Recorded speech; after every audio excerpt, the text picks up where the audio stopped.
Okay, now a criticism against the Indian constitution is that it is entirely a foreign document, alien document and a foreign document and okate, borrowed article by article from Western constitutions and sits uneasily with the cultural ethos of Indian people. Do you agree with this? Foreign document ప్రతి ఒక్కటి మనం వేరే constitutions నుంచి borrow చేసుకున్నాము. So మనకంటూ ఒక ethos ఉంది కదా, మనకంటూ ఒక కల్చర్ ఉంది, మనకంటూ ఒక ఫిలాసఫీ ఉంది కదా, దాంతో ఇది సరిపోదు, దాంతో ఇది సూట్ కాదు అని కొంతమంది అన్నారు. ఎవరు అంటే మనకేంది, ఈవెన్ కాన్స్టిట్యూయెంట్ అసెంబ్లీలో ఉన్న వాళ్ళు కూడా అన్నారు. అందుకని ఇది మనకి ఇంపార్టెంట్. ఓకేనా, కాన్స్టిట్యూషన్ చేస్తున్నప్పుడు అసెంబ్లీలో కూర్చున్న వాళ్ళు కూడా చాలామంది క్రిటిసైజ్ చేశారు, ఇది ఫారెన్ డాక్యుమెంట్, ఇండియన్ వాల్యూస్కి అగేన్స్ట్ ఇది, నువ్వు వెస్ట్రన్ ఫిలాసఫీ అంటున్నావు, లిబరలిజం అంటున్నావు, ఏమేమో మాట్లాడుతున్నావు, మనకి ఇవన్నీ మన కల్చర్ కాదు, ఇది మనకు సెట్ కాదని వాళ్ళే అన్నారనమాట కొంతమంది. So that is the reason this is a valid criticism. I hope your understanding. So do you agree with this? చాలా simple question. Do you agree with this or not? Do you agree? You don't agree? Okay, tell me reasons why you don't agree.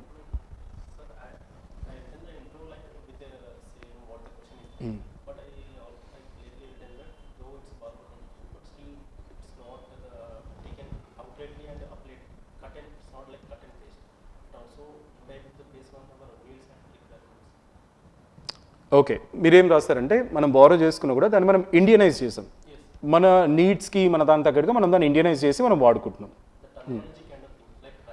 Okay, excellent, Nehru రిపోర్ట్లో కూడా ఉన్నాయి. Okay,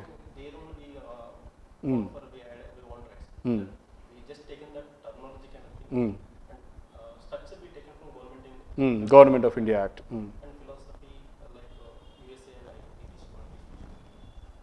అదే కదా question. ఇప్పుడు మీరు philosophy వేరే countries యొక్క రాజ్యాంగం నుంచి తీసుకున్నారు, మరి ఇది మనకు సెట్ అవుతుందా, లేదంటే అసలు ఇది ఫారిన్ డాక్యుమెంట్ కదా, ఇది మనతో పాటు మన కల్చర్కి మన ఈథోస్కి సెట్ అయిందా అనేది కదా క్వశ్చన్.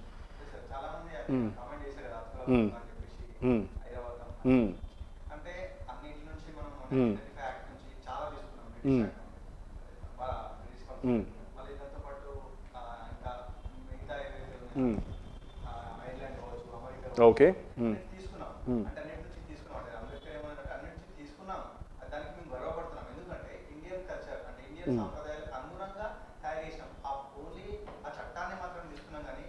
మీరు ఎలా చెప్పగలుగుతారు ఇండియన్ దానికి తగ్గట్టుగా తయారు చేస్తారని ఎలా చెప్పగలుగుతారు? అదే క్వశ్చన్.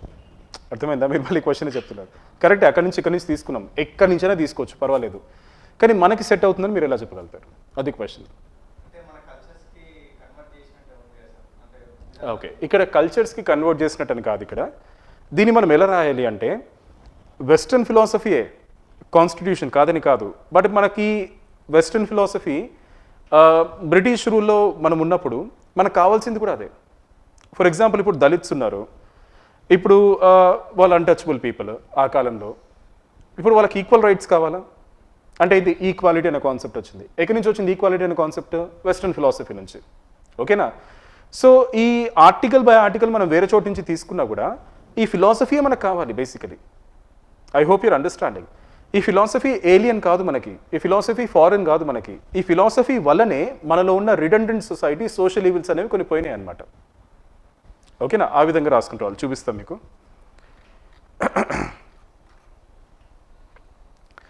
ఫస్ట్ థింగ్ ఏంటంటే మనము ఆర్టికల్ బై ఆర్టికల్ బారో చేసుకున్నాం కదా.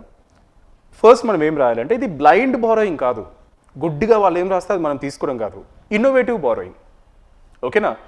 ఇప్పుడు ఎగ్జాక్ట్లీ మనం బ్రిటిష్ పార్లమెంటరీ సిస్టమ్ తీసుకున్నామా? కాదు. ఎందుకంటే బ్రిటిష్ పార్లమెంటరీ సిస్టమ్ వేరే, దానిలో పార్లమెంట్ సుప్రీం, మన దాంట్లో కాన్స్టిట్యూషన్ సుప్రీం. అవునా కదా? బారో చేసుకున్నాం, బ్లైండ్గా బారో చేసుకోలేదు. అమెరికా నుంచి ఫండమెంటల్ రైట్స్ తీసుకున్నాం, ఎందుకంటే వాళ్ళకి బిల్ ఆఫ్ రైట్స్ ఉన్నాయి కాబట్టి. బ్లైండ్ బారోయింగ్గా కాదు. మనకి for example prevention of untouchability అనేది మన ఇన్వెన్షన్, అది ఎందుకంటే మన రిక్వైర్మెంట్, అది మన నీడ్. వాళ్ళకి అది లేదు అన్టచబిలిటీ అనేది. సో ఏది తీసుకున్నా కూడా అది మనం బ్లైండ్గా తీసుకోలేదు, అవసరంకి తగ్గట్టుగా తీసుకున్నాం, ఎక్కడ వాడుకోవాలో అక్కడ వాడుకున్నాం. సో ఇన్నోవేటివ్ బారోయింగ్ అని ఒక పాయింట్ రాయాలి మీరు, చాలా ఇంపార్టెంట్ అనమాట. ఓకేనా? So it was never a blind borrowing, it was innovative borrowing. Innovative అంటే ఏంటి? అవసరానికి తగ్గట్టుగా, అదొకటే కాదు, మన అవసరంకి తగ్గట్టుగా మలుచుకోవడం అనమాట. Okay? So now during the freedom struggle, many Indians have adopted modern ways of thinking. First of all ఇండియన్స్కి మోడర్న్ వేస్ ఆఫ్ థింకింగ్ లేదు అంటే మనకు ఫ్రీడమ్ కావాలని మనం ఎందుకు అడుగుతాం? అవునా కదా? మనం ఇంతకాలం రాజుల కిందే ఉన్నాం, ఇప్పుడు కొత్త రాజులు వచ్చారు అంతే. సో మనకి మోడర్న్ వేస్ ఆఫ్ థింకింగ్ లేకపోతే మనం ఫ్రీడమ్ కోసం ఫైట్ చేసే వాళ్ళం కాదు. సో ఇక్కడ నేను మళ్ళీ రాజారాం మోహన్ రాయ్ గురించి రాశాను, ఎందుకంటే he's called as the first modern man of India. Obviously we have to write about him. ఓకేనా? సో మన సొసైటీలో ఉన్న రిడెండెన్సీ అంటే ఏంటి? పాతకాలపు సూపర్స్టిషన్స్. సొసైటీ అనేది ఎప్పుడు ఇవాల్వ్ అవుతూ ఉండాలి, బట్ మనది ఏమైపోయింది? స్టాగ్నేట్ అయిపోయింది society. It was completely filled with social evils. Redundant అయిపోయింది, ఎవల్యూషన్కి స్కోప్ లేదు, గ్రోత్కి స్కోప్ లేదు. అలాంటి సొసైటీ ఎందుకు మారింది? వెస్ట్రన్ ఫిలాసఫీ వల్లే. బెస్ట్ ఎగ్జాంపుల్ ఏంటి? రాజారాం మోహన్ రాయ్ చేసిన డిఫరెంట్ గుడ్ థింగ్స్ అనమాట. అవునా కదా? సో ఇంకొక ఎగ్జాంపుల్ తీసుకున్నాను ఇక్కడ. As early as 1841 it was noticed that Dalit people of northern India were not afraid to use the legal system to file cases against zamindar. అసలు మనకు కోర్ట్ అనేవి లేవు, లీగల్ సిస్టమ్ అనేది లేదు. అది western philosophy, western idea. But ఇది మనకి use అయిందా లేదా? 1841లో దళిత్స్ ఏం చేశారు? జమీందార్స్ మీద కేసు వేశారు కోర్టులో, వాళ్ళని ఎక్స్ప్లోయిట్ చేస్తున్నారని. అంటే వాళ్ళకి అది యూజ్ అయింది. సో బ్లైండ్ బోరింగ్ అని ఎట్లా చెప్పగలుగుతాం మనం? అండ్ ఇంకోటి, మన పీపుల్కి యూజ్ అవుతున్నప్పుడు how can you say that మన కల్చరల్ ఈథోస్కి సెట్ కాదు అని? అర్థమవుతుందో? టూ వేస్లో ఆలోచించాలి. ఫస్ట్, మన సొసైటీ ఈస్ రిడెండెంట్, స్టాగ్నేట్ అయిపోయింది, సోషల్ ఈవిల్స్తో నిండిపోయింది, backward thinking, traditional thinking, orthodox mentality. అలాంటున్న టైంలో వెస్ట్రన్ ఫిలాసఫీ అనేది మనకు ఒక పుష్ ఇచ్చింది రిఫార్మేషన్కి. Second thing, Dalits. Most Indian సొసైటీలో అందరికంటే అనుగదొక్కిన వాళ్ళు వాళ్ళే, అందరికంటే అన్యాయమైంది వాళ్ళకే. వాళ్ళు ఈ మోడర్న్ లీగల్ సిస్టమ్ యూజ్ చేసుకొని కేసేసి గెలిచి వాళ్ళ రైట్స్ వాళ్ళు కాపాడుకున్నారు. అలాంటప్పుడు దీన్ని బ్లైండ్ బోరింగ్ అని ఎట్లా అనగలుగుతాం? మనకు సెట్ కాదని ఎట్లా అనగలుగుతాం మనం? అట్లా జస్టిఫై చేసుకున్నాను అనమాట నా ఆన్సర్ నేను. ఓకేనా? మీరు వేరే ఎగ్జాంపుల్ కూడా తీసుకోవచ్చు, it's completely up to you. ఓకేనా? So this new instrument of modern law అనేది new thing. It was adapted by us. మనం దాన్ని అడాప్ట్ చేసుకొని మనం వాడుకున్నాం మన డిగ్నిటీ, మన రెస్పెక్ట్ కాపాడుకోవడానికి, జస్టిస్ కోసం. ఓకేనా? నౌ ఇంకోటి ఏం రాస్తానంటే ఇక్కడ నేను, చూడండి, నాన్ వెస్ట్రన్ సొసైటీస్ అంటే ఏవైతే కంట్రీస్ కొలోనియలిజం కింద రూల్ అవ్వబడ్డాయో ఇవన్నీ non western societies. Non western societies when they were under colonialism, వాళ్ళు ఏం చేశాయంటే వెస్ట్రన్ ఫిలాసఫీని తీసుకొని వాళ్ళ కోసం వాళ్ళు వాడుకున్నారు. దేనికోసం? To break away from there past and to start a new future. I hope you're understanding. So basically, ఒకసారి చదవండి ఫస్ట్ నుంచి. When Western modernity began to interact with the local cultural systems, something like a hybrid culture began to emerge due to creative adaptation, for which a parallel can be found neither in Western modernity nor in indigenous tradition. This newly developed system forged out of Western modern indigenous blah blah blah, the character of different alternate. Okay. Different modernity emerged as non-Western societies try to break loose,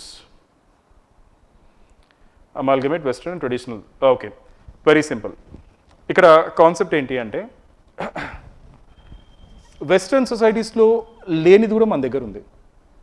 western సొసైటీస్లో వాళ్ళకి only western philosophy ఉంది. అవునా కదా?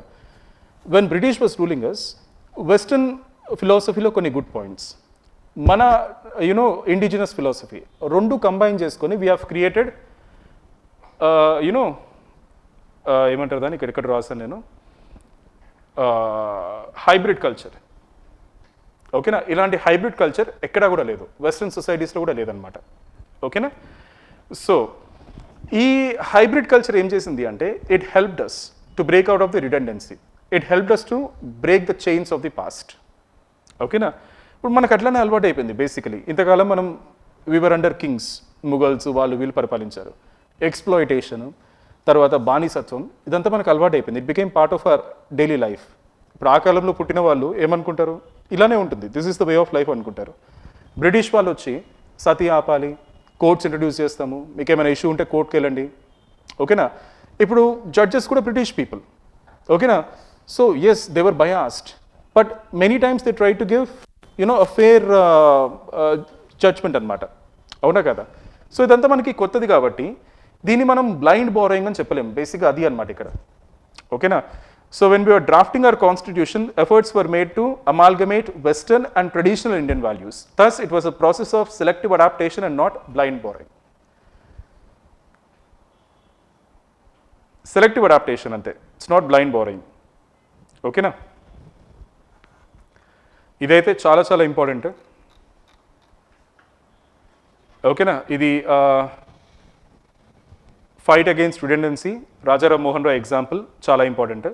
ఈ example అయితే తీసుకోండి ఖచ్చితంగా. 1841 Dalit people used modern law to file a case against zamindars and they won. So వాళ్ళ dignity and justice uphold అయినాయి అనమాట. ఓకేనా? సో అది రాసుకోండి. ఇంకోటి ఏంటంటే ఎవరి దగ్గర లేనిది మన దగ్గర ఉంది. మన దగ్గరే కాదు, ఏవైతే కంట్రీస్ కొలోనియలిజం అండర్గో అయినా వాళ్ళకు ఉన్నాయన్నమాట. అదేంటి? వెస్టర్న్ మోడర్నిటీ ప్లస్ మన ఓన్ కల్చరల్ ఎథికల్ వాల్యూస్, అవి రెండు మిక్స్ అయినాయి అనమాట. ఒక హైబ్రిడ్ కల్చర్ లాంటిది ఫామ్ అయిందనమాట. ఓకేనా? సో ఈ హైబ్రిడ్ కల్చర్ అనేది వెస్ట్రన్ సొసైటీలో లేదు. At the same time indigenous ట్రెడిషన్లో కూడా లేదు మనకు అది. అవునా కదా? సో ఈ హైబ్రిడ్ కల్చర్ అనేది ఒకటి చాలా ఇంపార్టెంట్ పాయింట్ ఇక్కడ. Anything else can be add to this?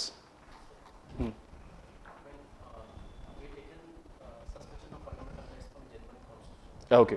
But we directly did not take it directly like cut and paste.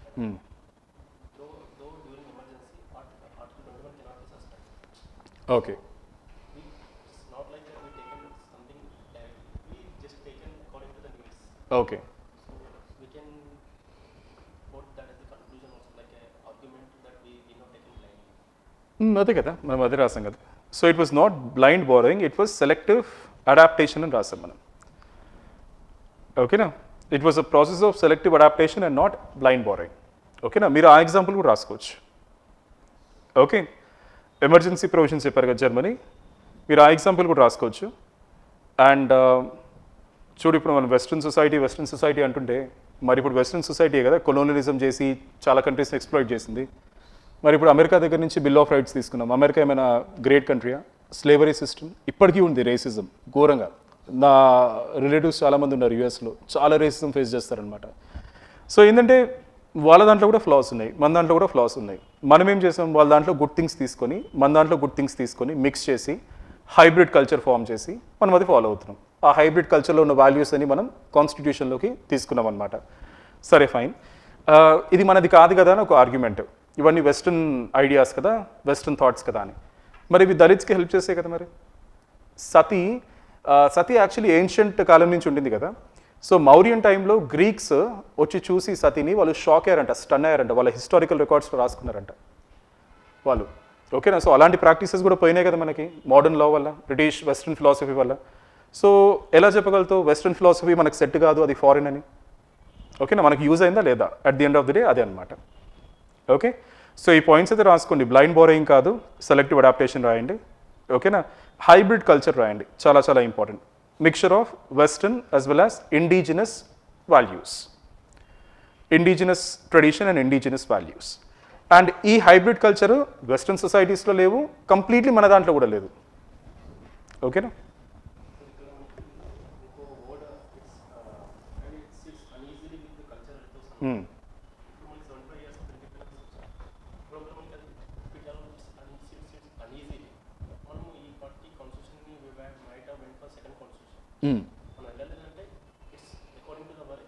అంతే, it's according to our ethos.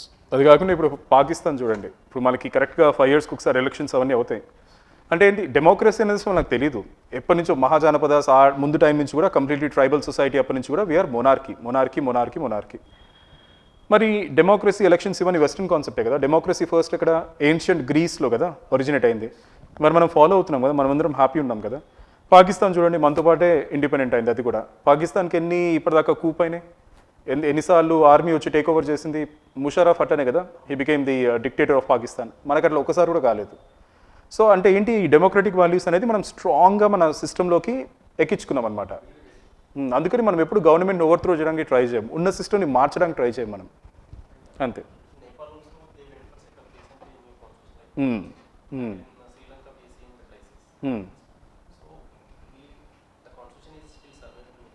Surviving all the values, అది అప్పుడు establish చేసిన values అని ఇంకా మనం carry forward చేస్తున్నాం, what ever it is. అవునా కదా? కాపాడడానికి సుప్రీంకోర్టు ఉంది మనకి. అంటే ఏంది, ఇవన్నీ మనకు బాగా సెట్ అయిన వాల్యూస్ ఇవన్నీ. అండ్ ఇప్పుడు మన కాన్స్టిట్యూషన్లో ఉన్న వాల్యూస్ అన్నీ కంప్లీట్లీ వెస్ట్నా కాదు. ఓకేనా? సో ఏదైనా ఒక ఎగ్జాంపుల్ చెప్పండి నాకు. Excellent, I was waiting for that answer. Panchayat system డిపిఎస్పిలో ఉందా? దాన్ని నెమ్మదిగా మనము ఎక్కించుకున్న మా కాన్స్టిట్యూషన్లో 73rd 74th యాక్ట్. వెస్ట్రన్ సొసైటీస్లో ఉందా? లేదు. ఓకేనా? ఉంది, వాళ్ళకి డిఫరెంట్ సిస్టంలో ఉంది. బట్ పంచాయత్ అనేది మనకి ఇప్పటి నుంచో ఉంది, అవునా కదా? ఈవెన్ గాంధీజీస్ విషన్ అది కూడా అదే కదా, సెల్ఫ్ సస్టైనింగ్ ఆటోనోమస్ విలేజెస్. ఇంకేమైనా చెప్పండి నాకు. Indian ethos, Indian traditions, Indian culture మన కాన్స్టిట్యూషన్లో క్లియర్గా రిఫ్లెక్ట్ అయ్యేది. Anything else? పోనీ లిబరలిజం వెస్టర్న్ అనుకుందాం, ఫైన్. ఇంకేమైనా ఉందా? ఎక్సలెంట్. ఓకేనా? మనకు అది డిపిఎస్పి ఉంది, ఫండమెంటల్ డ్యూటీ కూడా ఉంది మనకి. కౌ స్లాటర్ బ్యాన్ చేయాలి. ఓకేనా? అది కూడా మన ఏన్షియంట్ ఇథోస్తో సంబంధించిందే కదా. ఓకేనా? తర్వాత 1972లో స్టాక్హోమ్ సమిట్ అయింది, ఎన్వైర్న్మెంట్. అది అయిపోయినాక which country was the first country in the world to amend it's constitution? India. ఓకేనా? సో ఎన్వైర్న్మెంట్ ప్రొవిజన్స్ని కంపల్సరీ ప్రొవిజన్స్ లాగా చేసుకుంది. అంటే కంపల్సరీ కాకపోయినా కూడా కాన్స్టిట్యూషన్లో ఎక్కిస్తున్నాం అంటే దానికి ఒక హై లెవెల్ ఇంపార్టెన్స్ ఇచ్చినట్టే కదా. ఎందుకు చేసింది అది అట్లా? ఎందుకంటే ఎన్వైర్న్మెంట్, నేచర్, ఇదంతా మనకి మదర్ నేచర్ అనే ఫీలింగ్ ఎప్పటి నుంచో ఉంది మనకి. ఓకేనా? వేదాస్, తర్వాత ఆయుర్వేద, వీటన్నిటిలో ఉందన్నమాట. సో చాలా ఉన్నాయి ఈ విధంగా చూస్తే మనకి. Concurrent list. సో ఇంకా అట్లా చాలా ఎగ్జాంపుల్స్ ఉన్నాయి, ఆలోచిస్తూ వస్తే మనకి ఇంకా చాలా. ఓకేనా?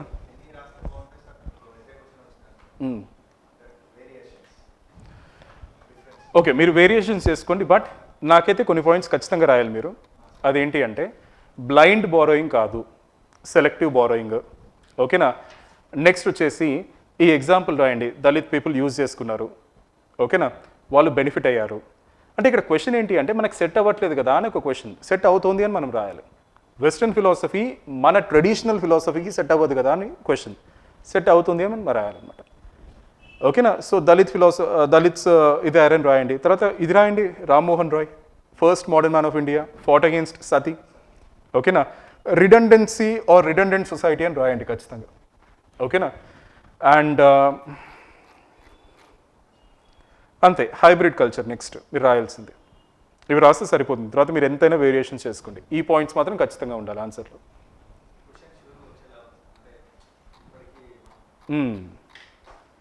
ఇది నేను ఎక్కడి నుంచి తీసుకున్నాను గెస్ట్ చేయండి ఒకసారి. మీకు 2 ఆప్షన్స్ ఇస్తున్నా, Hindu editorial, Indian express editorial. ఎక్కడి నుంచి తీసుకున్నా చెప్పండి. ఇది కాదు, ఎన్సీఆర్టీ. ఓకేనా? ఇది ఎన్సీఆర్టీకి ఉన్న importance. NCERT 9th standard NCERT, 9th 10th standard NCERT. మనం అది వదిలేసి అన్నీ చేస్తాం. ఇది ఎన్సీఆర్టీ క్వశ్చన్. ఇది మీకు నేను పేజ్ నెంబర్తో సహా చూపిస్తాను కావాలంటే. ఓకేనా? దీనికంటే ముందు కూడా ఎన్సీఆర్టీ అనుకుంటాను నేను తీసుకుంది. ఇది కూడా ఎన్సీఆర్టీ. ఓకేనా? అంటే నేను మోడిఫికేషన్ చేసి నా ఓన్ సెంటెన్సెస్ యాడ్ చేశాను, ఎందుకంటే వాళ్ళు చిన్నపిల్లలకి అనుకూలంగా రాస్తారు కదా. ఎన్సీఆర్టీ క్వశ్చన్స్ అనమాట ఇవన్నీ. ఇప్పుడు అర్థమైందా మీకు ఎన్సీఆర్టీ వాల్యూ? తర్వాత యూపీఎస్సీలో ఒక క్వశ్చన్ వచ్చింది, వెస్ట్రన్ సెక్యులరిజంకి ఇండియన్ సెక్యులరిజంకి డిఫరెన్స్ ఏంటి అని. అది కూడా కంప్లీట్లీ ఎన్సీఆర్టీ. పొలిటికల్ థియరీ అని ఒక బుక్ ఉంటుంది, అది చదవండి. 9th 10th standard NCERTs polity చదవండి చాలు, మోర్ దెన్ ఇనఫ్ అనమాట.